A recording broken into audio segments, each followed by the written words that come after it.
നമസ്കാരം. ഇന്ന് നമ്മൾ നോക്കാൻ പോകുന്നത് ഒരു ചിക്കൻ ഫ്രൈ തയ്യാറാക്കുന്ന വിധമാണ്. ബാച്ചിലേഴ്സിനും അതുപോലെ തന്നെ കുക്കിങ്ങിൻ്റെ ആദ്യ പാഠങ്ങൾ പഠിച്ചു വരുന്ന അല്ലെങ്കിൽ തുടക്കക്കാർക്കും വേണ്ടിയിട്ടുള്ള ഒരു റെസിപ്പിയാണ്. ഈസിയാണ്, സിമ്പിളാണ്.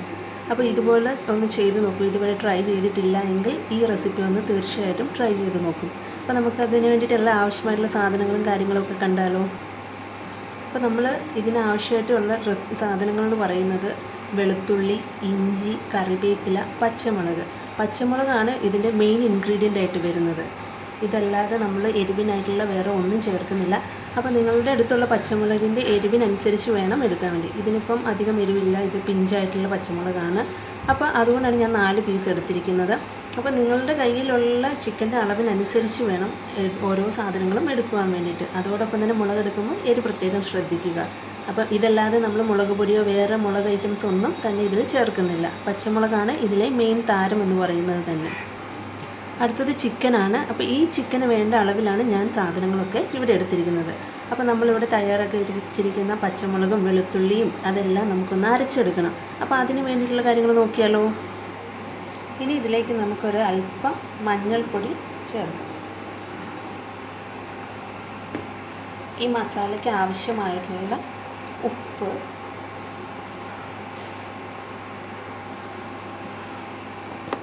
ഇനി ഒരു പുളിക്ക് വേണ്ടി ഒരല്പം വിനാഗിരി ഇല്ലാത്തവർ നാരങ്ങ നീരായാലും മതി, നിർബന്ധമില്ല, അത് ഓപ്ഷണലാണ്. അതോടൊപ്പം തന്നെ കുറച്ച് വെളിച്ചെണ്ണ.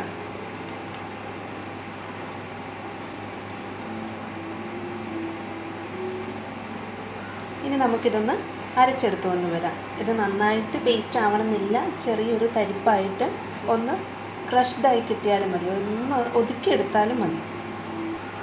അപ്പോൾ ഇത് മസാല നമ്മൾ തയ്യാറാക്കിയിട്ടുണ്ട്. ഈ ഒരു പരുവത്തിലാണ് വേണ്ടത്. കാരണം ഇങ്ങനെ ആകുമ്പോഴാണ് നമ്മൾ വറുത്ത് കഴിയുമ്പോൾ അതിൻ്റെ ഒരു പൊടി നമുക്ക് കിട്ടുകയുള്ളൂ. അപ്പോൾ ഇത്രയൊന്ന് ഒതുങ്ങി കിട്ടിയാൽ മതി. അപ്പോൾ നമുക്കിനി ചിക്കൻ ഇതിലേക്ക് ഇതാക്കിയാലോ, മസാല തേച്ചാലോ ചിക്കനിലേക്ക്. ഓക്കെ. അപ്പോൾ ഇത് നമ്മുടെ ചിക്കൻ്റെ മസാല റെഡിയായി. മസാല നമ്മൾ ചിക്കനിൽ പുരട്ടി വെച്ചിട്ടുണ്ട്. അപ്പോൾ നമുക്കിനി അത് ഫ്രൈ ചെയ്യാം. ഫ്രൈ പാൻ ചൂടായിട്ടുണ്ട്. നമുക്ക് എണ്ണ ഒഴിക്കാം. എണ്ണ ചൂടായി. അപ്പോൾ നമുക്കതിലേക്ക് ചിക്കനായി ഓരോ പീസായിട്ട് ഇട്ട് കൊടുക്കും.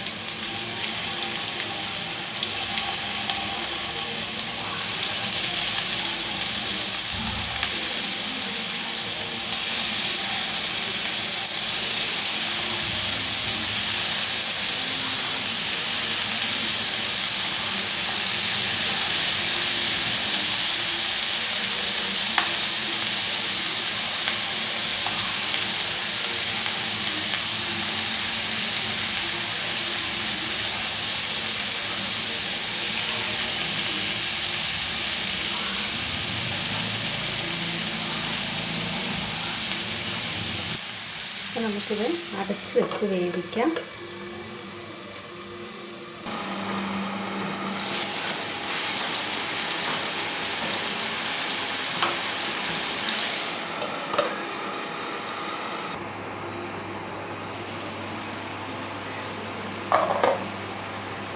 നല്ല ഒരു പച്ചമുളകിൻ്റെയും അതുപോലെ തന്നെ ഇഞ്ചിയുടെയും വെളുത്തുള്ളിയുടെയും അതിൻ്റെയൊക്കെ ഒരു വാസന ഇങ്ങനെ നന്നായിട്ട് വരുന്നുണ്ട്. നമുക്കിതൊന്ന് നിറച്ചിട്ട് കൊടുക്കണം എല്ലാം. ചിക്കനാണെങ്കിൽ നമ്മൾ അടച്ചു വെച്ച് വേവിക്കുമ്പോൾ അത് ഭയങ്കര സോഫ്റ്റ് ആയിരിക്കും. നമ്മൾ സോഫ്റ്റ് ആകാൻ വേണ്ടിയിട്ട് തൈരോ അങ്ങനത്തെ സംഭവങ്ങളൊന്നും ചേർക്കേണ്ടി വരത്തില്ല. പക്ഷെ അതേസമയം തുറന്ന് വെച്ചിട്ട് നമ്മൾ വേവിക്കുന്ന സമയത്ത് അത് ഭയങ്കര ഹാർഡായിട്ട് ഭയങ്കര ഡ്രൈ ഫ്രൈ ആയിട്ട് ഫീൽ ചെയ്യും. അതുകൊണ്ടാണ് ഇപ്പോൾ നമ്മൾ അടച്ചു വെച്ച് ഫ്രൈ ചെയ്യുന്നത്.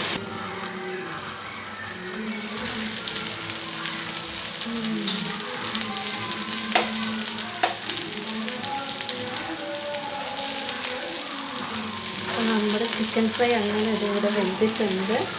നല്ല ഒരു ഫ്ലേവറാണ്. ഈ മൂടി തുറന്നപ്പോഴേക്കും അതിൻ്റെ ഒരു സ്മെല്ല്, പച്ചമുളകിൻ്റെതും അതുപോലെ തന്നെ ഇഞ്ചിയും വെളുത്തുള്ളിയും കറിവേപ്പിലയും എല്ലാം കൂടെ ചതച്ചരച്ച ആ ഒരു സ്മെല്ലും എല്ലാം വഴി നമ്മുടെ ഫ്രൈ ഇവിടെ റെഡി ആയിട്ടുണ്ട്.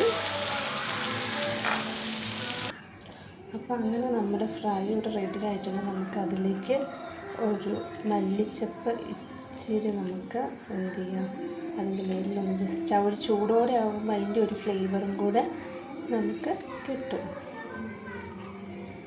നമുക്കതും കൂടി ഒന്ന് അതിലേക്ക് കട്ട് ചെയ്തിടാം.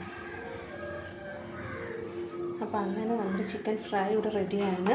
ഇത്രയേ ഉള്ളൂ, സിമ്പിളാണ്, ഹമ്പിളാണ് നമ്മുടെ റെസിപ്പി എന്ന് പറയുന്നത്. അപ്പോൾ സാധാരണ ഉള്ള മുളക് പൊടിയും മഞ്ഞൾപ്പൊടിയും അല്ലെങ്കിൽ കുരുമുളക് പൊടിയും അല്ലെങ്കിൽ ചിക്കൻ മസാല മാത്രം ഇട്ടിട്ട് സാധാരണ നമ്മൾ വയ്ക്കുന്ന റെസിപ്പിയിൽ നിന്നൊരു വ്യത്യസ്തമായിട്ടുള്ള ഒരു ഇതാണ് നമ്മളിവിടെ ഫോളോ ചെയ്തിരിക്കുന്നത്. അപ്പോൾ ആ ഒരു പച്ചമുളകിൻ്റെയും ഇതിൻ്റെ എല്ലാം മണം ഭയങ്കരമായിട്ടുണ്ട്. മണം മാത്രമല്ല, ആ ചിക്കൻ ഭയങ്കര സോഫ്റ്റാണ്, അതുപോലെ തന്നെ ജ്യൂസി ആയിട്ടാണ്. കാരണം നമ്മൾ അടച്ചു വെച്ചാണ് വേവിച്ചിരിക്കുന്നത്, അതുകൊണ്ട് ഭയങ്കര ഹാർഡല്ല. അപ്പോൾ കുഞ്ഞു മക്കൾക്കൊക്കെ കൊടുക്കാൻ, അവർക്ക് കഴിക്കാനും കുറച്ചും കൂടി ഈസി ആയിരിക്കും. അപ്പോൾ ടേസ്റ്റ് വൈസ്ലിയും നല്ലതാണ്. അപ്പോൾ ഇതുവരെ ട്രൈ ചെയ്യാത്തവരുണ്ടെങ്കിൽ ഇങ്ങനത്തെ ഈ റെസിപ്പി ഫോളോ ചെയ്യുക, കമൻറ്റ് ചെയ്യുക, ഷെയർ ചെയ്യുക, സബ്സ്ക്രൈബ് ചെയ്യുക. താങ്ക്